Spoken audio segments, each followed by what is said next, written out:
এই মুরগির বাচ্চাগুলো কদিন সাইজ কালকে জি কদিন আগে ফুটা এগুলো বাচ্চা মানে একদিনের বাচ্চা জিরো জিরো বাচ্চা। তো আমি grand and friends Kazi farm বইছিলাম বহুদিন টেকনিশিয়ান, সিনিয়র টেকনিশিয়ান।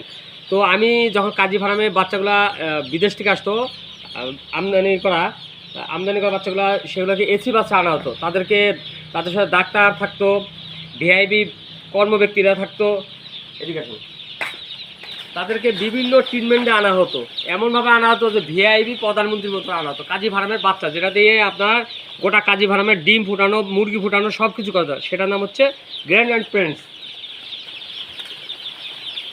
মানে একটা মুরগি বাচ্চাটা দেখি সুন্দর। এই যে কাজী ফার্মে আমি একজন সিনিয়র টেকনিশিয়ান ছিলাম, সেটা হচ্ছে ঠাকুরগাঁ বৈরামপুর দানাহাটের পশ্চিম দিকে। তো গ্র্যান্ড অ্যান্ড ফ্রেন্ডস মানে বন্দিশালা, এই বন্দিশালায় আমি থাকতাম।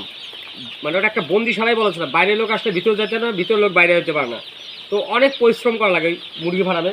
এই যে একটা মুরগি ফার্ম, আমি আসলে ভালো ভালো জায়গায় কাজ করি আলহামদুলিল্লাহ, কোম্পানি অনেক দামি দামি জায়গায় কাজ করছি। তো গ্র্যান্ড অ্যান্ড ফ্রেন্ডস আমার জীবনে অভিজ্ঞতা আছে, ওখানে আমার হাতে সব কিছু তৈরি করা কাজী ফার্মের A to Z টেকনিশিয়ান।